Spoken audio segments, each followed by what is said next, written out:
Halo para pendengar, dimanapun kalian berada. Balik lagi di channel Gary Christopher. Oke, dalam video kali ini gue akan kembali membahas tentang light novel otome game volume yang ke-6. Dalam part kali ini, cerita pun kembali mengarah kepada karakter Louis dan kenangan bersama adiknya yang bernama Leon. Gimana keseruannya? Mari kita mulai langsung aja pembahasannya. Pada part sebelumnya, kita sudah mengetahui secara sekilas alasan kenapa Louis itu sangat membenci Sergei. Pada part kali ini, panel cerita pun dibuka dari kisah masa lalu Louis dengan adiknya yang bernama Leon. Kisah ini diambil dari beberapa tahun lalu, di mana Leon sedang berjuang melawan penyakitnya. Di sini, Louis pun sedang duduk di samping adik laki-lakinya yang sedang terbaring lemah di ranjang. Louis pun mencoba menyemangati Leon dengan kata-kata bahwa Leon itu harus sembuh dan Leon itu harus semangat untuk melawan penyakitnya. Mendengar hal itu, Leon kecil pun sangat senang dan berkata kalau ia pasti akan sembuh. Leon pun mengatakan hal itu dengan senyum di wajahnya. Namun Louis itu tahu kalau di balik senyum yang Leon keluarkan, pasti tersembunyi rasa sakit yang coba ditahan oleh adik laki-lakinya itu. Louis pun sangat sedih ketika mengetahui hal itu. Ia merasa ingin menangis melihat adiknya yang mencoba tetap tersenyum walau ia sedang melawan penyakit yang dideritanya. Tapi, Louis pun harus tetap tersenyum juga demi menjaga semangat adik laki-lakinya. Yang bisa Louis lakukan saat ini hanyalah menggenggam tangan Leon sambil menghangatkannya dengan lambang pohon suci yang sudah Louis terima. Di sini orang tua mereka pun sudah berkali-kali mendatangkan semua dokter hebat yang ada di Alzur. Bahkan Albert juga sudah membeli obat dari negara lain untuk menyembuhkan Leon. Tapi sayangnya hal itu percuma saja, karena semua dokter dan semua obat yang ia beli tidak bisa menyembuhkan Leon. Bahkan tidak ada yang tahu penyakit apa yang sedang diderita oleh Leon saat ini. Padahal Leon juga sudah mendapatkan lambang dari pohon suci, di mana setiap bangsawan yang mendapatkan lambang dari pohon suci itu akan selalu terbebas dari segala penyakit, karena memang perlindungan dari pohon suci itu bisa menyembuhkan mereka dari penyakit apapun yang mereka derita. Tapi tetap saja pohon suci itu tidak akan bisa membuat mereka kebal ya teman-teman. Namun herannya walaupun Leon sudah mendapatkan lambang dari pohon suci, otomatis kan dia udah mendapatkan perlindungan dari pohon suci itu. Tapi di sini Leon kecil itu nggak dilindungi sama pohon suci teman-teman. Semua orang yang ada di Alzur juga kaget dengan kondisi langka yang dialami oleh Leon ini. Di sini Leon pun berkata kalau ia ingin sekali pergi ke festival yang akan diadakan tiap tahunnya untuk 6 Bangsawan Agung. Tapi karena memang pada saat itu festival 6 Bangsawan Agung hanya bisa didatangi oleh orang dewasa saja. Namun nampaknya Louis akan mencoba berbicara kepada Albert untuk mengizinkan mereka datang ke sana. Lalu di sini Louis pun menawarkan kalau mereka itu harus masuk ke dalam gua yang ada di dalam festival itu, karena memang gua itu dikenal bisa menjadikan mereka sebagai pasangan. Tapi di sini Leon pun menolaknya dan berkata kalau saat ini ia sudah memiliki tunangan, jadi ia akan masuk ke gua itu dengan pasangannya terlebih dahulu. Baru setelah itu, ia akan masuk bersama Louis. Karena memang ia ingin membuat tunangannya itu bahagia. Mendengar hal itu, Louis pun ingin menangis. Tapi ia pun menahan air matanya dengan sekuat tenaga. Lalu mereka pun berpelukan dan saling berjanji untuk pergi ke dalam festival itu dan memasuki gua itu bersama. Panel cerita pun berpindah ke karakter Leon lagi. Ini karakter Leon MC kita ya teman-teman, bukan adiknya Louis. Di sini nampaknya, ia itu telah datang ke dalam festival 6 Bangsawan Agung. Ia pun memakai tuxedo dan berpakaian dengan rapi. Karena memang walaupun ini adalah festival, tapi festival ini sangat berbeda dengan festival yang ada di Jepang, di mana semua bangsawan akan berpakaian dengan rapi dan menunjukkan kebangsawanan mereka. Di sini juga tidak ada kios makanan, yang hanya ada di sini adalah restoran dan kafe yang cukup mewah dan dihiasi pernak-pernik khas Alzur. Oh ya, dalam festival ini juga terdapat taman hiburan gitu, kayak mirip-mirip Dufan gitulah. Dan dalam festival ini juga banyak sekali anak-anak yang berlarian ke sana kemari. Tentu saja hal itu membuat Leon sedikit heran. Karena memang menurut cerita dari Louis, Leon, adik dari Louis itu nggak bisa pergi ke dalam festival ini karena memang festival ini dikhususkan untuk orang dewasa saja. Sampai pada akhirnya adik dari Louis itu meninggal dunia tanpa bisa menikmati festival ini. Tapi kenapa sekarang banyak sekali anak-anak yang berpartisipasi dalam festival ini? Namun di sini Leon itu tidak terlalu memperdulikannya dan terus mencari Louis. Leon pun sedang berjalan dengan Luxon untuk mencari Louis. Tapi yang pertama mereka temui pada saat itu adalah Layla dan familiarnya yang baru, yaitu Ideal. Tentu saja di sini Layla pun menyombongkan familiarnya yang baru itu kepada Leon. Dan nampaknya Layla juga jauh lebih berani dan angkuh kepada Leon kali ini. Di sini nampaknya Leon itu sedikit terganggu, tapi bukan karena sikapnya Layla. Leon itu terganggu karena ia sangat iri dengan ketaatan dan hubungan baik antara Layla dan Ideal. Sedangkan hubungan Luxon dan Leon itu kan memang sedikit absurd gitulah. Apalagi Luxon itu udah berani menempatkan Leon dalam posisi sulit di Alzer ini. Ya kita tahu sendiri lah itu kasus yang Leon itu disangka selingkuh ya gara-gara Luxon itulah. Ya walaupun Luxon itu nggak benar-benar berkhianat kepada Leon, tapi tetap saja hubungan mereka itu berbeda 180 derajat dibandingkan hubungan Layla dan Ideal. Oh ya, di sini Layla juga menyombongkan kalau Ideal ini adalah kapal perang dari game kedua yang notabene-nya katanya itu lebih canggih daripada Luxon sendiri.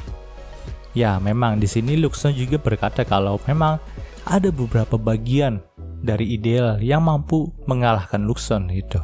Dan Luxon juga tidak terlalu mengetahui kemampuan asli dari Ideal ini.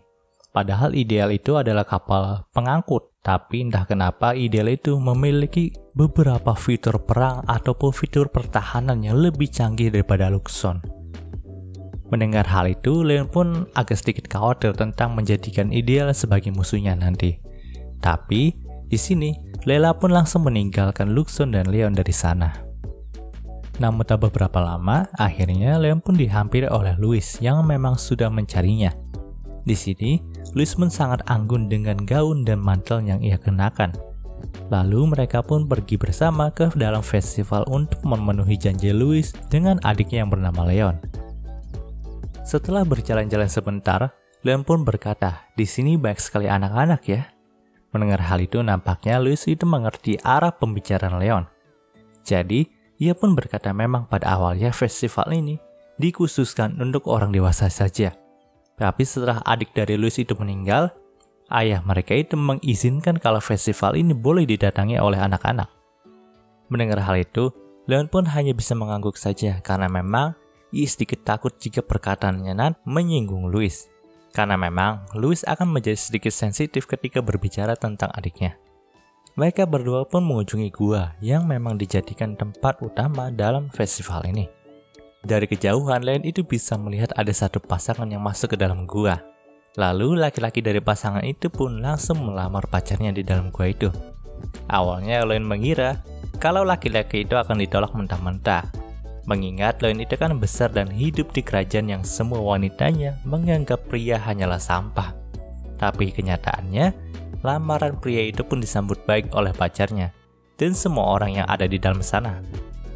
Melihat betapa damainya hubungan laki-laki dan perempuan di negeri ini membuat Leon ingin menangis, mengingat betapa buruknya semua wanita yang ada di kerajaan Holford.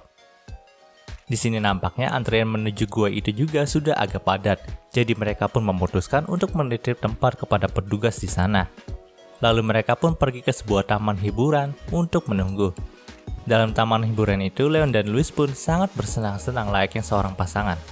Leon juga menceritakan betapa mengerikannya hubungan ia dengan kakak perempuannya yang ada di kerajaan Holford. Bahkan, ia itu ingin menukar kakak perempuannya itu dengan Louis segera. Mendengar hal itu, Louis pun hanya bisa tertawa, lalu berkata kalau ia siap untuk melakukan pertukaran itu. Tapi Leon itu harus masuk ke dalam keluarga Raoul terlebih dahulu. Sementara itu, Layla pun sedang mengantri dalam antrian menuju ke gua. Tadinya ia mengantri bersama Emil, tapi sayangnya mereka itu terpisah. Di sini Ideal pun mengatakan kalau Emil itu sedang berbicara dengan orang lain, jadi ia pun pergi dari barisan itu. Mendengar hal itu, Layla pun menjadi kesal karena menganggap kalau Emil itu tidak peduli lagi dengan dirinya. Lalu Layla pun dihampiri oleh Sergei, dan ternyata Sergei itulah yang membuat Emil itu sampai berbicara dengan orang lain dan pergi dari Layla. Ya, supaya dirinya itu bisa berbicara dengan Layla dan membawa Layla dengan leluasa ke dalam gua itu. Di sini tanpa basa-basi lagi, Sergei pun langsung membawa Layla ke dalam gua itu dengan memakai jalan pintas. Awalnya tentu saja Layla itu menolak ajakan dari Sergei ya. Tapi ya karena perbedaan kekuatan dari perempuan dan laki-laki, jadi Layla itu tidak bisa menghentikan ajakan dari Sergei. Panel cerita pun berpindah ke Leon dan Louis lagi. Di sini mereka itu sudah mendapatkan pengumuman kalau bentar lagi waktu prioritas bagi 6 bangsawan agung untuk memasuki gua itu hampir habis. Jadi mereka pun bergegas untuk pergi ke gua itu. Dan untungnya mereka itu masih bisa sempat untuk memasuki gua itu. Tapi sialnya, mereka itu bertemu dengan Layla dan Sergei yang masuk secara ilegal. Dan ternyata di sini Louis juga memergoki Sergei yang sedang mencium paksa Layla. Tentu saja, Louis pun sangat marah dengan sikap Sergei yang seperti itu. Mengingat Sergei kan memang masih dalam keluarganya gitu, dan jika ada orang yang tahu tentang Sergei yang mencium paksa Layla, ya pasti keluarga Raoul itu akan malu besar. Setelah itu, Leon pun masuk juga di saat yang tidak tepat, karena pertengkaran Louis dan Sergei itu sedang panas-panasnya. Ya, mengingat Louis itu kan memang membenci Sergei, jadi setelah melihat Sergei melakukan hal itu, Louis pun menjadi marah-marah karena Sergei juga kan bisa dibilang sebagai pewaris utama dari keluarga Raoul ini. Nah, namun setelah melihat muka dari Leon, entah kenapa Sergei itu malah marahnya ke Leon dan memukul Leon di sana. Nampaknya Sergei itu sangat membenci Leon, adik dari Louis. Dan ketika ia melihat Leon MC kita yang mukanya sama dengan Leon adiknya Louis, Sergei itu nggak bisa membendung amarahnya lagi. Dan pada akhirnya Sergei itu yang memukul Leon di sana. Tapi untungnya Sergei itu bisa ditenangkan oleh Layla. Lalu Layla pun membawa Sergei untuk masuk ke dalam gua itu duluan. Di sini Louis pun meminta maaf kepada Leon karena sikap kurang ajar dari Sergei itu. Leon pun memaafkan Sergei di depan Louis, tapi nampaknya Leon itu masih punya dendam dan masih kesal sama Sergei. Ya, kita tahu sendirilah MC kita kan emang pendendam gitu. Tapi ya kita lihat aja nanti gimana nasib Sergei di tangan Leon. Setelah Sergei dan Layla itu selesai masuk ke dalam gua, sekarang giliran Louis dan Leon yang masuk ke dalam gua. Sebelum mereka masuk, Sergei itu sempat mengejek Louis itu dengan mengatakan kalau Louis itu agak kekanak-kanakan karena percaya ke dalam gua ini. Ya, kita tahu sendiri lah mitos dari gua ini kan memang jika ada satu pasangan yang masuk ke dalam gua ini, maka pasangan itu akan terjalin, akan menjadi pasangan selamanya seperti itu. Dan Louis itu sangat mempercayai hal itu. Mendengar hal itu, Leon pun langsung membalas ejekan dari Sergei itu dengan telak dan mengatakan kalau begitu Sergei juga sangat kekanak-kanakan karena Sergei pun datang ke sini juga karena percaya dengan mitos itu pastinya. Di sini Sergei pun marah kepada Leon, tapi Leon pun tidak memperdulikannya dan fokus berdoa ke dalam gua itu bersama Louis. Namun tak disangka, saat mereka berdua dalam gua itu, Louis itu mendengar suara adiknya dari atas pohon suci. Di sini adiknya berkata kalau ia sangat kesepian dalam pohon suci ini. Dan selain ada suara dari Leon kecil, Louis, Leon, Sergei, dan Layla itu bisa mendengarkan suara dari pohon suci itu sendiri, yang mengatakan kalau seorang putri harus dikorbankan kepada pohon suci. Setelah itu, terjadilah gempa bumi yang cukup dahsyat di sana. Sontak Leon pun mencoba untuk membawa Louis keluar. Namun di sini Louis itu masih histeris karena memang ia masih bisa mendengar suara adiknya yang terus meminta tolong dan menderita dalam pohon suci. Kemudian, ia pun mengatakan kalau kali ini ia akan menyelamatkan adiknya. Karena memang sekarang ini adalah kesempatan terakhirnya untuk menebus kesalahannya yang dulu ketika ia tidak bisa menyelamatkan Leon kecil dari penyakitnya. Dan cerita di part ini pun berakhir. Oke, mungkin segitu pembahasan dari light novel Otome Game volume 6-nya kali ini. Jika kalian suka video ini, jangan lupa untuk like, komen, dan juga subscribe ya, dan juga share agar gue lebih semangat lagi dalam membuat video dalam channel ini. Terima kasih telah mendengarkan sampai detik ini. Gue Gary Christopher, signing off.